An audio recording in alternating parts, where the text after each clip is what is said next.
सभी सत्संगी प्रेमी ध्यान से सुनो। रात्रि परमार्थी संधान सेवा कर रहे सभी प्रेमियों, ये तुम्हारा बड़ा सौभाग्य है। निवासी सेवा आपको करने को मिली। ये तपस्या से बढ़कर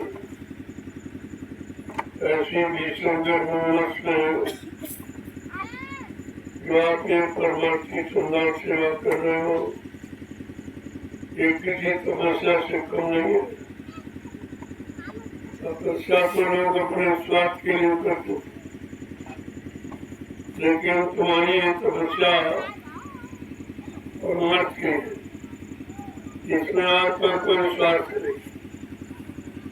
कोई लोग लालच चाहते हैं कि सेवा के करने से कुछ मिले, ऐसे कोई इच्छा करना नहीं। इसी का महत्व, जब जिस सेवा में कोई स्वार्थ न हो तो परमार्थी सेवा कराती और लाखों जीवों का लाभ हो, इससे बड़ी कोई सेवा नहीं। तो आपको जो अवसर मिला है, ये तुम्हारे पुण्य जन्म पुण्य कर्मों की कमाई, जो कुछ अच्छा थोड़ा बहुत हो गया उसी समय वक्त आपको मिला, तो इसका लाभ ले लो, चूको मत। एक एक मिनट तुम्हारा महत्वपूर्ण है, क्योंकि इसका कितना बड़ा लाभ है। ये जंगल मिट्टी अगर आप डालेंगे तो एक माला के बराबर, जब एक सुमरन आपका होगा तो उसको सुमरन नकली, क्योंकि मन आपका उसमें साथ नहीं देता, इसलिए तन मन सब साथ दे रहे। न मन कहीं भागता है, न इंद्रियों कहीं विचलित होती है। एक निशाना, एक लक्ष्य आता है कि हमको तीन जरूर डालनी। क्यों आपको मालूम है इन जगहों का लाभ माला के रूप, ये सुमरन है और ये निस्वार्थ सुमरन, जिसके करने में आपका कोई स्वार्थ नहीं। जो पूछा जाए तो आप यही कहोगे, हमको तो आदेश पालन करना, जो आदेश मिला हम उसका पालन कर रहे हैं, हमको इससे पुण्य न, कोई स्वार्थ, कोई लोभ लालच नहीं है। हमको बदले में कोई सामान मिले या कोई तनख्वाह मिले, लोगों कलयुग में कितनी बड़ी थी, जबकि कलयुग का व्यक्ति बगैर स्वार्थ के कुछ नहीं करता, बगैर मजदूरी के कदम नहीं देगा। लेकिन आज जो आप जंगल में, वो भी रात्रि में, लोग दिन में मजदूरी दो तो मुश्किल से जाएंगे इसी गर्मी में, लेकिन आप ये देख रहे हो कि रात्रि में, रात्रि परमार्थी संधान सेवा का विशेष मार्ग, और ये कहीं नहीं हो। तो हिंदुस्तान में कहीं चले जाओ, चाहे कोई धार्मिक मिशन हो, चाहे कोई राजनीतिक हो, ये सेवा किसी के दिमाग में नहीं, वरना इस सेवा का लाभ किसी को मालूम है, क्योंकि ये कर्मों में संत महापुरुषों ने जीवों के आत्मिक उद्धार के लिए रखा कि आत्मा का कल्याण कैसे होगा, क्योंकि जो कर्मों का बोझा लगा है, जिसके कारण जीवात्मा विचारी निकल नहीं पा रही, इस कर्म के बोझों को हल्का करने के लिए ये परमार्थी सेवा रखी गई। आपने सही इंद्रियों से ही बुरा किया, पाप किया है, और वही कर्मों का बोझा जमा है, और उसके उतारने का जो कोई तरीका नहीं, कोई उपाय नहीं है। जो तुमको लोगों ने बताया उससे भी कोई काम नहीं। न पूजा से, न पाठ से, न तीर्थ, न व्रत, न हवन, जब तक यज्ञ, गंगा स्नान, इनसे कर्मों का बोझा नहीं उतरता। इसलिए संत महापुरुषों ने सोच किया कि आखिरकार कलयुग के जीवों का आर्थिक उद्धार कल्याण कैसे होगा, क्योंकि जब तक कर्म कर्जा नहीं उतरेगा कोई भी जीवात्मा इस पृथ्वी से जा नहीं सकती। तब संतों ने कलयुग के कमजोर जीवों के लिए यह रास्ता खोज के रखा कि अगर इसको परमार्थी संधान सेवा में लगा दिया जाए, जो शरीर इंद्रियों से बुरा और पाप कर्म हो गया वो उतर जाए, उसका भुगतान हो जाएगा। तब यह कलयुग के जीवों को यह परमार्थी लाभ देने के लिए सब महापुरुषों ने परमार्थी संधान सेवा रखी। जब तक संतों के परमार्थी वचन नहीं सुनोगे तो परमार्थी सेवा किसी को समझ में नहीं आएगी, न कोई करेगा न कोई लाभ कर सकेगा। इसलिए जो उनके परमार्थी सत्संग वचनों को सुनोगे तो आपको जानकारी होगी भाई इसका लाभ क्या, ये किस लाभ को पाने की क्रिया कर्म है, सेवा है, किस लाभ को पाने। तो धीरे धीरे सत्संग को सुनते रहोगे तो परमार्थी भाव तुम्हारे में जगता है। जब परमार्थी भाव जगेगा तब तुम्हारा मन परमार्थी सेवा के लिए तैयार हो।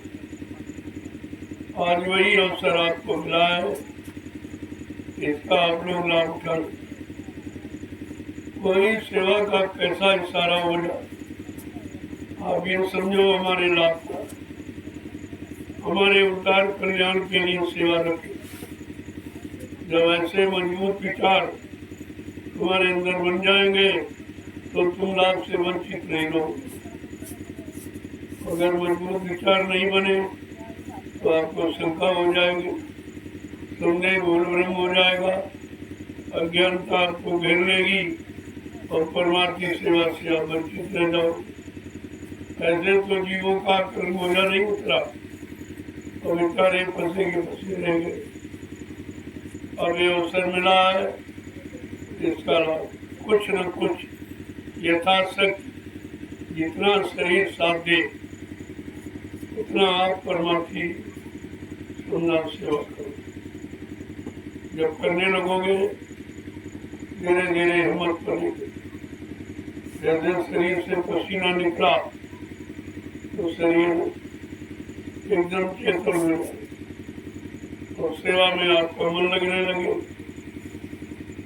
इसीलिए तो ये सेवा रखी गई कि पसीना निकलेगा तो शरीर स्वस्थ रहेगा, खून आपका साफ हो जाएगा, होने वाली बीमारियां रुक जाएंगी और जो आ गई वो धीरे धीरे चली जाएगी। ये दोनों लाभ आपको मिलेगा। बोझा तो आप पर बहुत बड़ा है, ऐसे ऐसे नाकिस करके आप आए हो जिसका भुगतान हो ही नहीं सकता, क्योंकि तुम्हारे शरीर में शक्ति नहीं है और मन में गिरफ्ती नहीं, राजाओं का नहीं होता है। ये सरल उपाय तुम्हारे लिए रख दिया।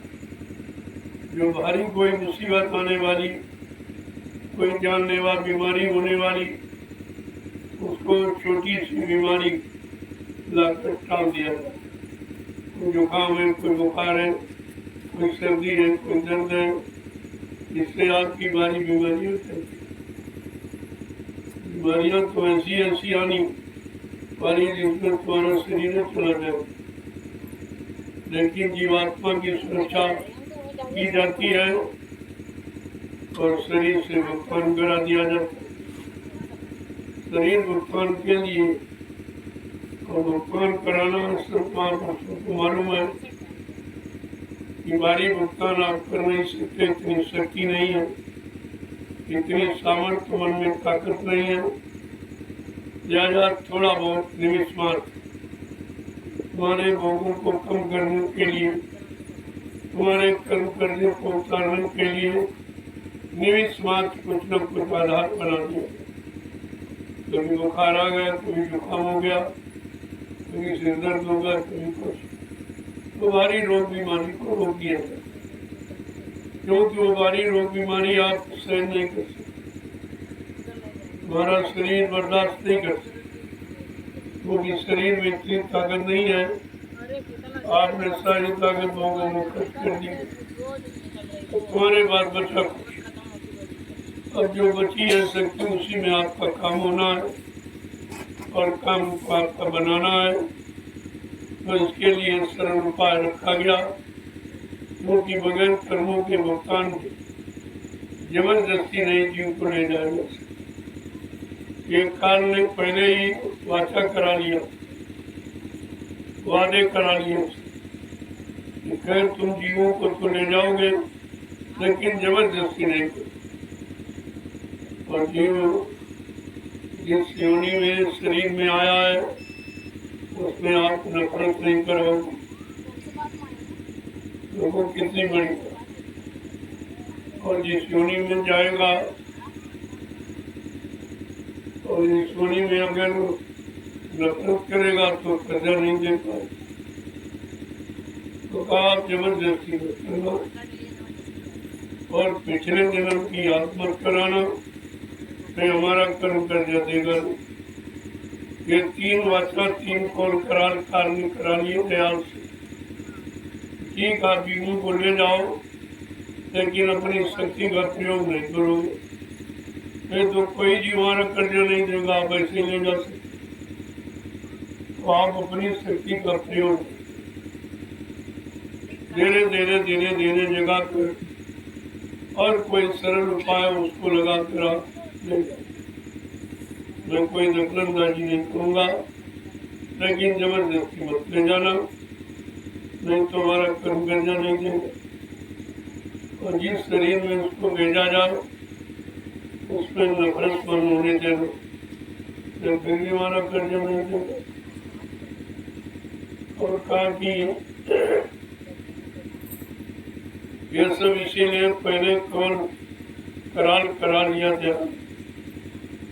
कहा ठीक है, आप ले जाओ, जगा के हम कुछ,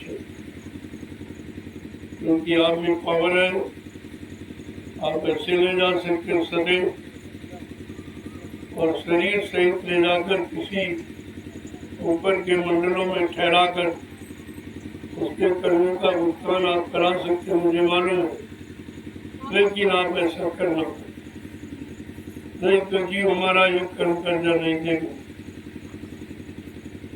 और इसको शरीर में नफरत, क्योंकि जिस शरीर में आया है वो कर्मानुसार आया।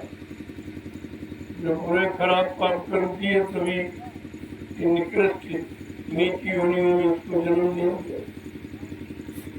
और पिछले जन्म की याद मत दिलाना कि पिछले जन्म में क्या था, नहीं तो इसको नफरत हो जाएगी, फिर हमारा कर्म कर जाएगा।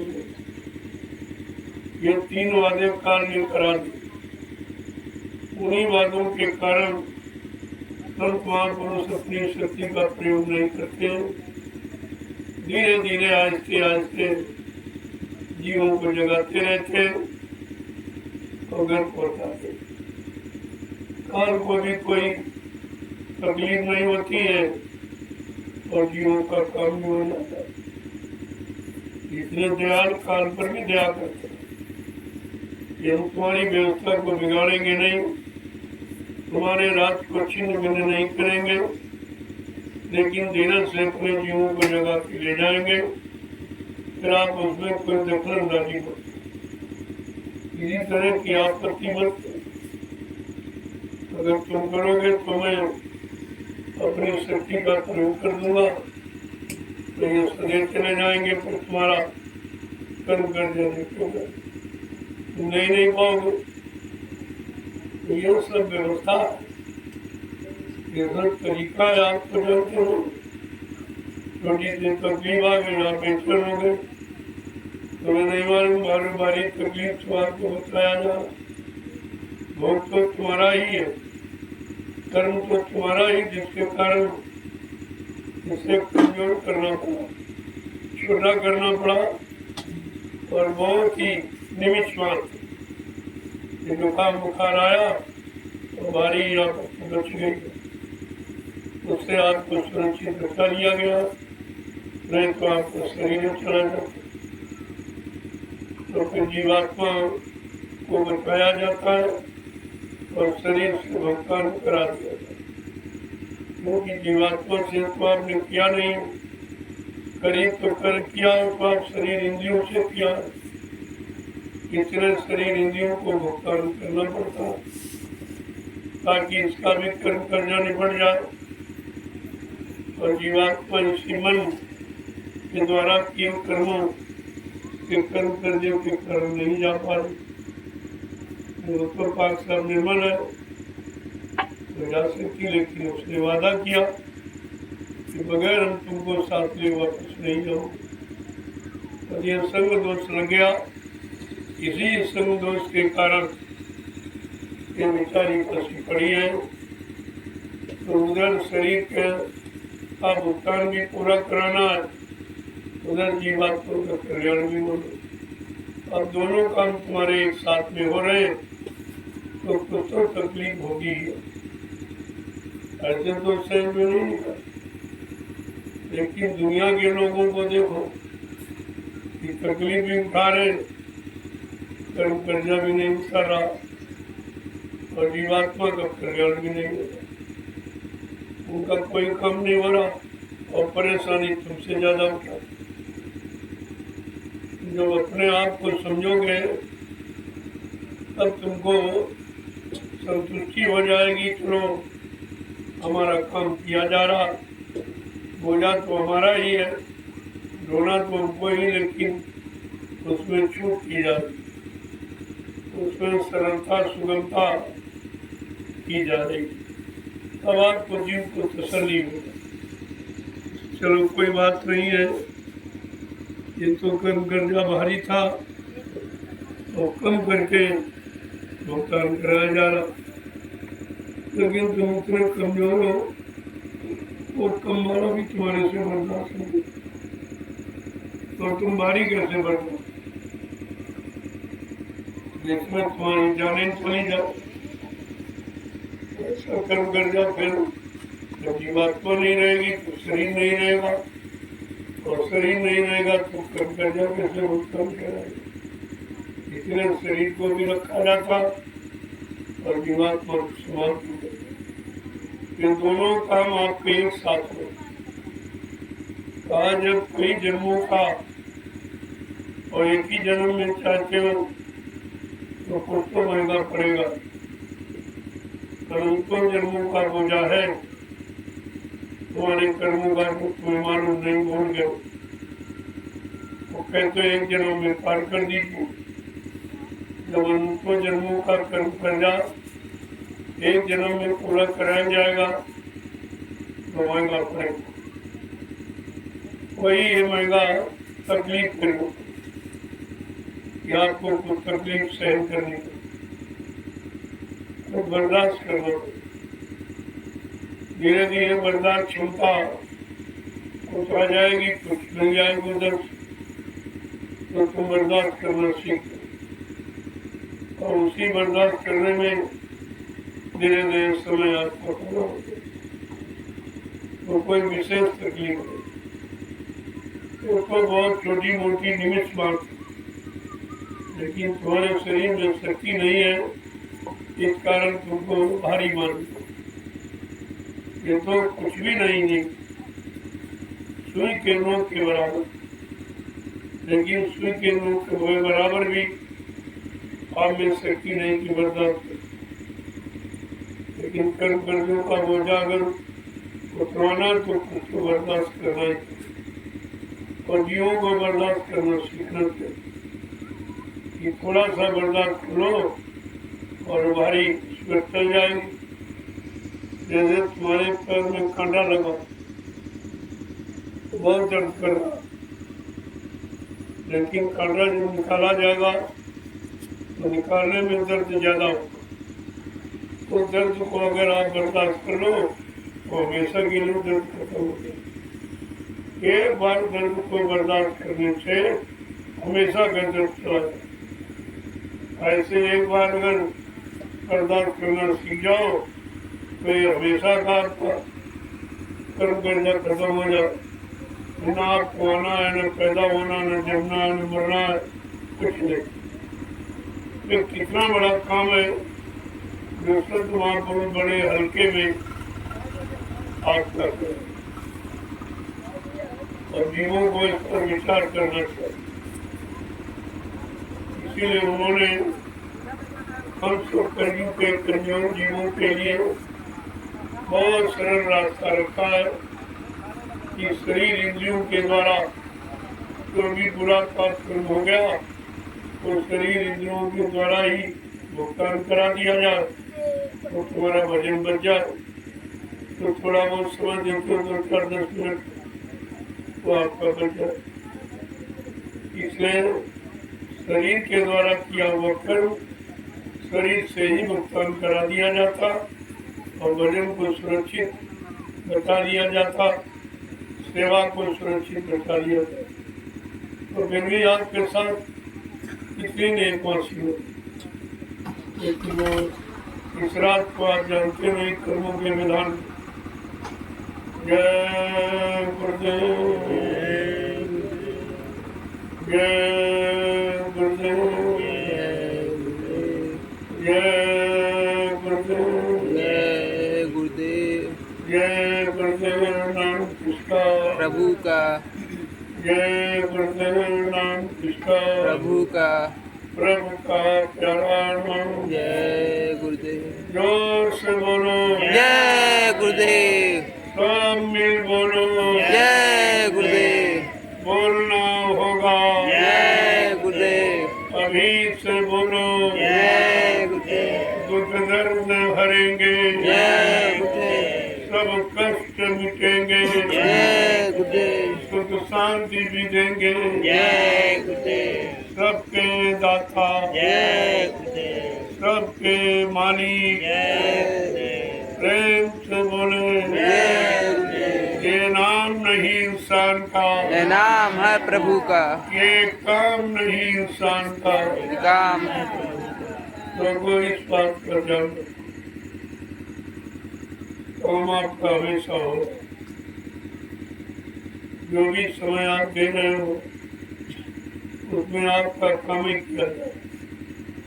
सोते जागते उठते बैठते सब आपकी गणना की थी, परमार्थ नहीं मानी जाए। अगर ये जोड़ा न जाए तो तुम कभी जा ही नहीं सकते। तो रात दिन सब जोड़ा है। जो श्वासों की पूंजी रात और दिन बराबर आप खर्च करते रहे, क्योंकि श्वास कभी बंद होती नहीं। तुम सो जाते हो, श्वास चलती रहती, मन दौड़ता भागता रहता, तो अपना कर्म चिंतन करना बंद नहीं करता। तो तुम समझते हो सो गए। ये शरीर जब थक जाता तो गिर जाता, लेकिन मन कभी थकता नहीं। इतना दौड़ने वाला है, इतनी तेज रफ्तार है उसकी, कभी नहीं थकती। अगर इसको मोड़ना सीख जाओ, संतों की कृपा दया से, उनके वचनों के इशारों से अगर हम लोग अपने मन को मोड़ना सीख जाएं तो सारी परेशानी खत्म हो। जितना मन उधर काम कर रहा है, मोड़ने पर उतना इधर भी काम कर। इतना एक काम करने वाला है, यह घोड़े से भी तेज दौड़ने वाला। लेकिन सब महापुरुषों ने आपको युक्ति दी है कि इस मन को कैसे मोड़ा जाए। जैसे सूखा बांस घोड़े पर टूट जाता है, लेकिन अगर तेल का मोया लगा दो और अग्नि की आंच को दिखाओ ये मुलायम हो जाता है, मोड़ सकते। ऐसे ये मन है, इसको सत्संग वचन सुना के और दया का मोया लगा के इस शैतान मन को, कठोर मन को, भोगी मन को और मोड़ सकते। दूसरा कोई तरीका नहीं है। इसीलिए ऋषि मुनियों ने तपस्या करके नहीं मोड़ पाया, योगियों ने योग साधना करके नहीं मोड़ पाया, और सारी शक्तियों ने मार का निशा करके नहीं मोड़ पाया, डरा पाया। लेकिन संतों ने ये शैतान मन का तरीका निकाला। भाई ऐसे नहीं, पहले इसको सत्संग वचन सुनाओ। जब वचनों को सुनेगा तो अपने कर्मों पर उसको प्रायश्चित कि मैंने खराबी किया, अच्छा कभी किया नहीं। जब जब जिन जिन शरीरों में कर्मानुसार गया तब होगी करता रहा, कोई अच्छा नहीं। इसको अपनी करने पर पछतावा होता है। फिर धीरे धीरे कुछ करता ही भाई अपने करने का ये फल हमारा कम कैसे हो, तो पास सेवा करो। कौन सी सेवा? परमार्थी। जब परमार्थी सेवा करोगे तो मन ढीला हो, कमजोर हो जाएगा, भाग दौड़ कम हो जाएगी, तो धीरे धीरे भजन में मन लगे। लेकिन बगैर सत्संग के, भजन के, बगैर सत्संग सेवा के आप भजन नहीं कर सकते। आपका मन साथ नहीं देगा, क्योंकि जब वचनों की मार पड़ती है तो मैं बिल्कुल शांत हो जाता और सीधा चलता, फिर टेढ़ा मेढ़ा चलना बंद कर देता। लेकिन इसीलिए कहा, जाके लगी शब्द की चोट, जो है सदगुरु की वो, जिसको संत वचनों की चोट लगी और वो चोट ने इसको घायल किया, कमजोर किया, तो धीरे धीरे धीरे ये मुड़ने लगता है। मुड़ करके महात्माओं की बताई सीख पर चलने लगता। ऐसे लोगों ने मन को मुड़ा और इसका कोई युक्ति नहीं। जो लोगों ने प्रयोग किए अगले जन्मों युगों में, तो वो तो बेकार निकल, कुछ नहीं हुआ और मन खराब हो गया, विषयी भोगी बन गया और अहंकारी बन गया। कभी राज का, पाठ का, धन का, दौलत का ये अहंकार और पैदा हो गया, तो इससे सुधार नहीं हुआ, मन तुम्हारा बिगड़ गया। अब ये कलयुग में एक अवसर मिला है संत महापुरुषों की शरण में आने का, उनके परमार्थी वचन सुनकर परमार्थी सेवा में लगने का और अपने पिछले पाप कर्मों की अदायगी करने का और अपनी जीवात्मा को घर की तरफ मोड़ने का। ये अवसर आपको मिला तो उसका आप लोग लाभ उठाएं। जय गुरुदेव। सबको 2 डलियां डालो और बस प्रसाद दे। 10 से 2 डालनी, लेकिन 2 का लाभ 10 के बराबर, क्योंकि जब आप आए थे तो थके नहीं, अब आप थके हो, जबरदस्ती मन से काम लिया जाएगा सेवा का, तो उसका लाभ भी दोनों होना चाहिए। बात को पहले समझा करो। अगर 2 से इतना बड़ा लाभ मिल जाए तो आप 10 मिनट में डाल दो। आप लोग इस अभियान को पूरा करो। और जो लोग डाल चुके हैं, काफी पहले से आए हैं, वो धीरे धीरे प्रसाद लेंगे कि आपको अपनी सेवा का प्रसाद मिलना चाहिए, जिससे तुम्हारी थकावट दूर हो, आने वाली बीमारी में कुछ कटौती हो, ये सब काम होगा। बीमारी दवा डॉक्टर से नहीं, बीमारी दया से, और दया जब होगी तो दया वाला कुछ काम करो, ऐसे दया कर दी जाए तो तुम भगवत में रुका दोगे, खुश हो जाओगे, कुछ कह दोगे तो उसका भला हो जाएगा, तुम्हारा नुकसान होगा। इसलिए नाम की साधना करने वालों को बहुत सोच समझ के बोलना चाहिए। हो सकता है उस वक्त में तुम्हारे जवान पर सत्य हो और आपने कह दिया तो उसका लाभ हो गया, तो लाभ के लायक नहीं था तो तुम्हारे प्रमाण से कटौती हो जाएगी, तब उसको लाभ मिलता, इससे नहीं मिलता। तो तुमने तो कर दिया, थोड़ी सी नाम बड़ी मान सम्मान में आकर अपना नुकसान कर दिया। इसलिए नाम की कमाई करने वाले प्रेमियों को बहुत सोच समझ कर कहना चाहिए, जो उचित हो और उचित समय देखकर उचित बात उचित वचन निकालेंगे, नहीं तो चुपचाप रहना।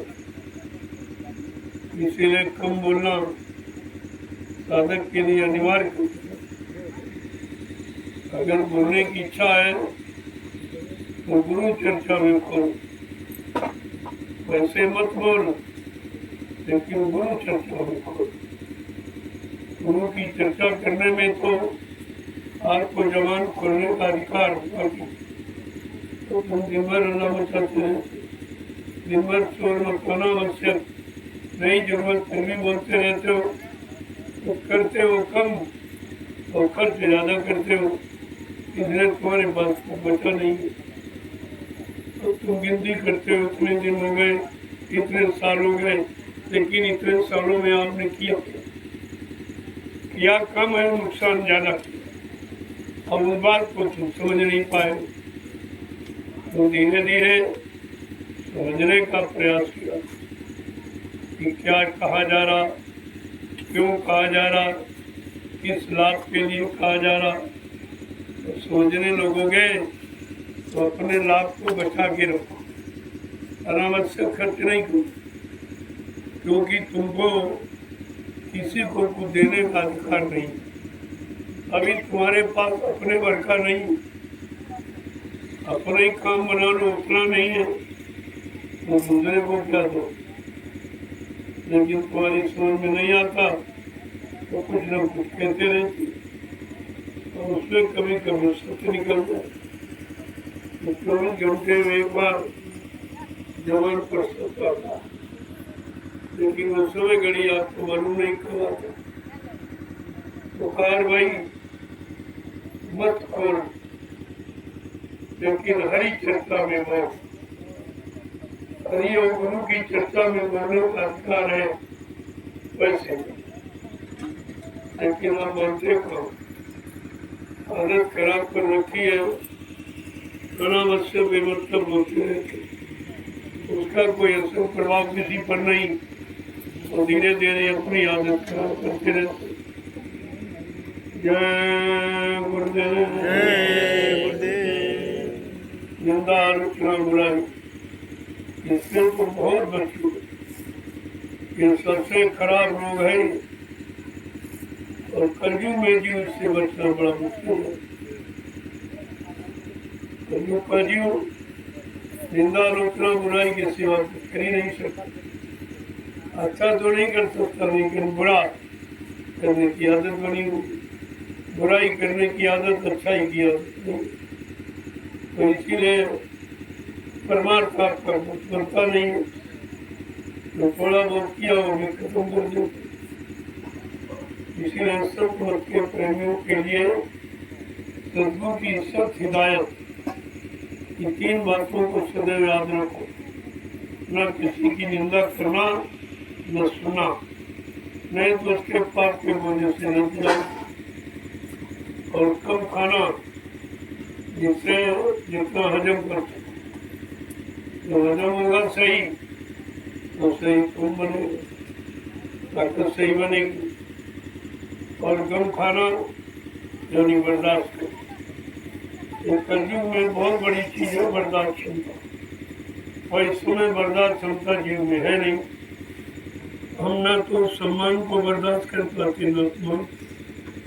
कोई सम्मान करे तो कहते हमारी मजाक उड़ा, हमारी हंसी कर रहा, और अगर बुराई गए तो कहते हमारी बुराई कर। जो अच्छाई बुराई सम्मान अपमान कुछ भी आपको बर्दाश्त नहीं है, इतने तुम कमजोर हो तो चुप रहो, चुप रहना सीखो। समय मिले जो समय निंदा आलोचना बुराई में खर्च कर रहे हो, जिसमें कुछ मिलना नहीं, उतना समय नाम की कमाई में लगाओ। तो सब वचनों को बार बार दोहराओ कि कोई वचन छूट तो नहीं रहा, किसी वचन से हम अलग तो नहीं हो रहे, नहीं तो लाभ से वंचित हो जाएंगे। ये तो आप करके नहीं हो। इधर उधर की बातों में तुम्हारे मन को रस मिलता, निंदा आलोचना बुराई करने में तुम्हारे मन को बड़ा रस मिलता है, जबकि यही आपके लिए सबसे बड़ा हानिकारक है। और इसी के लिए संत महापुरुषों ने आपको मना किया, लेकिन हम आप संतों की बात मानते हैं, मनमानी करके अपना निरंतर नुकसान करते रहते और फिर परेशान होते हो। तब कहते मालिक की दया नहीं हो। वो तो दया कर रहा, लेकिन तुम दया को ले ही नहीं पाते हो। तुम दया को नहीं समझ पाते हो, दया कैसे आएगी, कैसे रुकेगी, और दया का लाभ हमको कैसे मिलेगा, इस पर आप विचार ही कहाँ करते। जय गुरुदेव। चलो आप लोग के साथ जिनको दो नदियाँ करना पूरा करो, धीरे धीरे समय भी हो गया है। आपकी रात्रि परमार्थ सन्नाम सेवा का समय धीरे धीरे पूरा, और इस प्रसाद को ले लो जो तुम्हारे परिश्रम का फल है। ये रात्रि परमार्थ सन्नाम सेवा का जो फल लाभ है, और ये न कहीं सेवा न ये लाभ कहीं, न कोई प्रसाद देता न प्रसाद बनाता, न प्रसाद कोई बनाना जानता। जय गुरुदेव।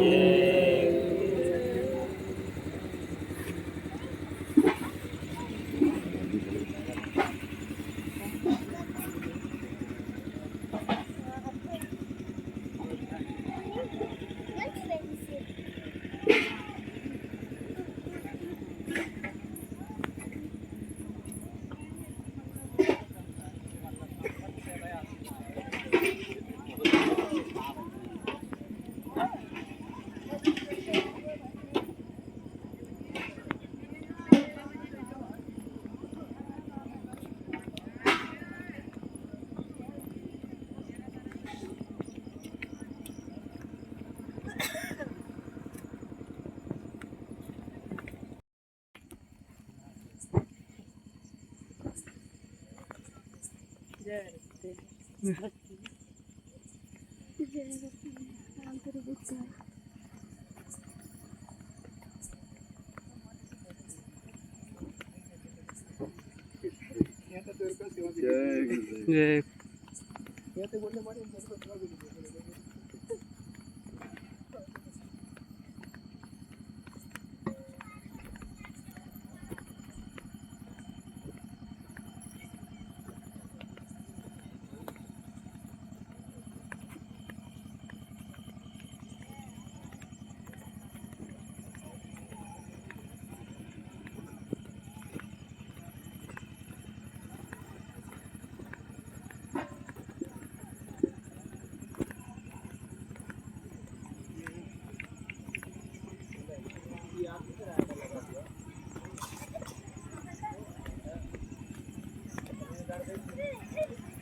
जय गुरुदेव। जय